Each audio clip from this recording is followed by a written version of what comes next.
Carmen here from drcarmenjames.com, and if you are new here, then welcome, and don't forget to subscribe and leave me a comment in the comment section below. But if it is not your first time here, then welcome back. In today's video, we are going to be talking all about some natural ways to reduce period cramping and period pain. I get loads of requests for some natural solutions, or natural remedies rather, to help people who are experiencing severe period pain. And so this is a very common thing to happen. In fact, most people who menstruate experience some or other kind of cramping or pain, or even just discomfort.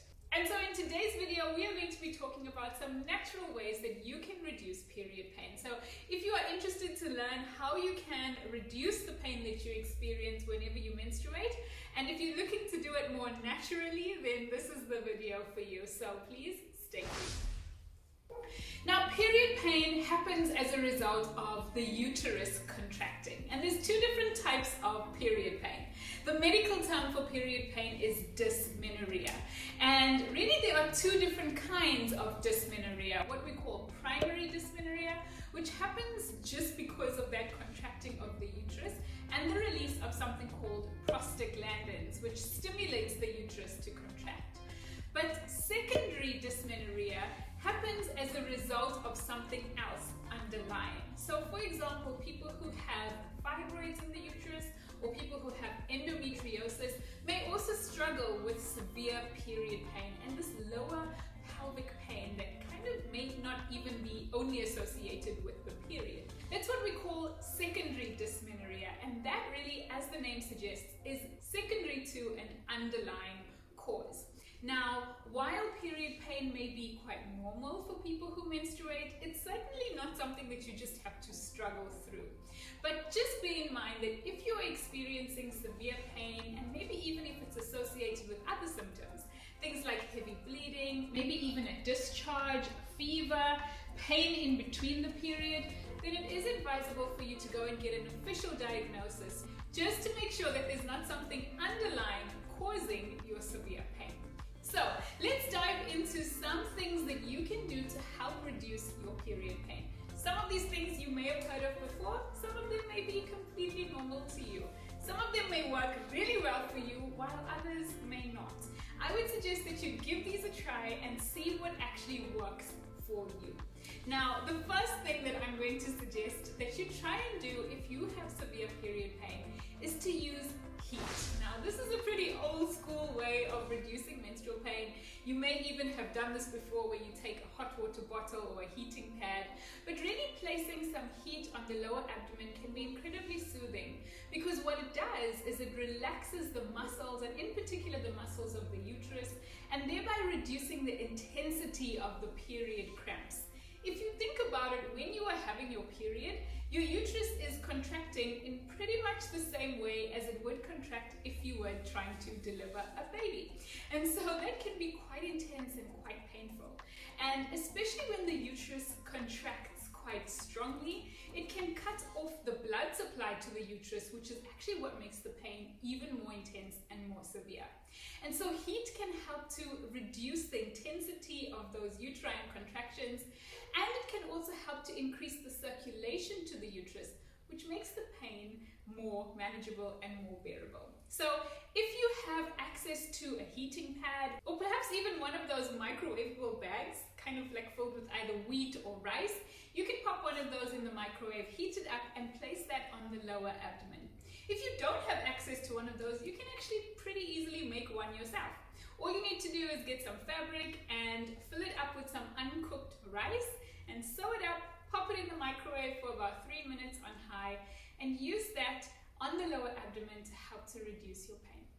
Next up, you can use food as medicine. Now, Hippocrates, the father of medicine, who I love very, very dearly, said long time ago that let food be thy medicine and medicine be thy food. And especially when it comes to inflammation and pain, choosing food that helps to reduce pain and inflammation is a great way to help reduce the intensity of period pain. Now, some of the things that you can do on a general basis are to reduce the amount of sugary foods, processed foods, and really foods foods that are high in salt and oil, whether that be around the time of your period or even while you are menstruating. This will help to reduce the amount of inflammation that is happening inside your body. But some of the other things that you can do is to start incorporating foods that help to reduce inflammation. Some of the important foods to kind of keep in mind are things like ginger and turmeric. These spices are powerful anti-inflammatories and have actually been studied in comparison to many anti-inflammatories that you may get over the counter. This is a nice natural way to include some of these spices and foods into your diet to help to minimize the amount of medication that you may need to take to reduce period cramping. You can cook with turmeric and ginger, or you can make turmeric or ginger teas or smoothies and incorporate it into even lattes, for example. But it's important to try and think about how you can start to increase the amount of anti-inflammatory foods into your diet. Some other foods that may help to reduce period cramping and pain are green leafy vegetables, because these are high in magnesium. Some other foods that are high in magnesium include pumpkin seeds, walnuts, and even dark chocolate. Magnesium helps to reduce also the intensity of your period pain, so taking a magnesium supplement may also be helpful. If you are going to get a magnesium supplement, I would suggest getting a magnesium glycinate supplement. It's much easier on the tummy and doesn't lead to things like diarrhea. Magnesium may also help to boost your mood, and it can even assist if you experience migraines. Speaking of supplements, vitamin D is another supplement that you can consider taking if you experience intense period cramps. Vitamin D also helps to reduce the amount of prostaglandin release, which therefore helps to reduce the intensity of cramps. Many of us are vitamin D deficient, and so topping up on your vitamin D will definitely help to reduce the intensity of your period cramps. Another supplement that you can consider taking is CBD. Now, CBD has many different benefits, and I've spoken about this in previous videos. But in particular, when it comes to reducing inflammation as well as reducing pain, CBD can be very helpful. But another reason why you may want to consider taking a CBD supplement if you experience period pain is because of the link between pain and mood. I'm sure you know how you feel when you are in a lot of pain. You don't necessarily feel your best or your most perky or even your most happy. And so as a result of being in pain, often we can feel really sad and really grumpy. But the opposite is also true. When you are feeling sad or anxious, or when you are really stressed out and under emotional strain, that can also reduce your pain tolerance. And as a result, you may perceive pain as more intense than it actually is. So CBD is also helpful when it comes to balancing out your mood and reducing stress, tension, and anxiety. So adding in a CBD supplement can also help to reduce the intensity of your period pain. Just another note when it comes to using food as medicine, it may be important for you to cut back on the caffeine around the time of your period. Caffeine, like salt, generally tends to dehydrate us, which makes the intensity of the pain and the release of prostaglandins even higher. And so reducing salt and caffeine and other dehydrating things like, for example, alcohol, will help to reduce the intensity of your period pain as well. In addition, staying hydrated is vitally important to help reduce the intensity of period pain. You can do this by making sure that you are increasing the amount of water that you're drinking on a daily basis. But you may also want to incorporate some teas, for example, chamomile, peppermint, ginger, turmeric. All these teas will help to reduce the intensity of your period pain because they act as anti-inflammatories and muscle relaxants. And at the same time, they will also help to make sure that you are staying hydrated. Another helpful tip is to use essential oils. Now, one of the things that I like to do is to massage some essential oils on my lower tummy and then apply the heating pad. So some useful essential oils that you could try if you are having period pain are peppermint, lavender, chamomile, cinnamon, clove, frankincense, and even ginger essential oils. You can either use these oils on their own, or you can mix them to create your very own anti-inflammatory balm. The general rule of thumb is to use 1 drop of essential oil with about a teaspoon of a carrier oil. In an upcoming video, to be sharing with you some recipes that you can try that will help to reduce the intensity of your period pain. So if you haven't already, please go ahead and subscribe and hit the bell so that you get notified when I post those new videos. Another idea is to massage your lower abdomen. You can do this with the essential oils that I mentioned just now, but this will also help to reduce the amount of muscle tension and spasms, and will also increase your circulation.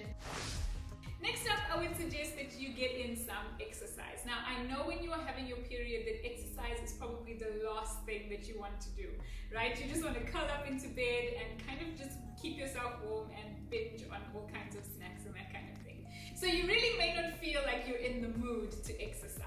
But even gentle movement can be really helpful to get your blood flowing, but also to release endorphins, which helps you to feel better, and it also helps to reduce your pain. Now, while you may not be very enthusiastic to go for a run or spend hours in the gym, even doing some gentle stretching or even yoga can be very helpful and soothing when it comes to showing yourself some self-care during your menstruation, and also to increase your feel-good hormones. I'm going to leave some links in the description section below for some yoga exercises that you may want to try when you are on your period. Now, this last one is kind of a little bit strange, and if you haven't tried a menstrual cup before, and if you haven't experienced this for yourself, and even coming from a medical background, sometimes I find it really difficult to understand why this is the case. But many people have experienced reduced intensity of period pain and cramping when they switched to a menstrual cup. I still can't quite figure out exactly why this is the case. The intensity of my period pain has certainly reduced since I started using a menstrual cup. But this may or may not work for you. Some people report that using a menstrual cup actually increased the intensity of their period pain. But there are hundreds of reports of people who have made the switch from tampons and pads to menstrual cups that say that it also reduced the intensity of their period pain. So if you're open to trying using a menstrual cup, then this may be something that could also work for you. So there you have it. I hope that you enjoyed these natural ways to reduce the intensity of your period pain. And I'm curious to know, what do you do when you experience period pain? Leave me a comment in the comment section below. And if you haven't already, please go ahead and subscribe to this channel and hit the notification bell so that you get notified every time I post a new video. Thank you so much for watching, and I'll see you in the next video. Bye!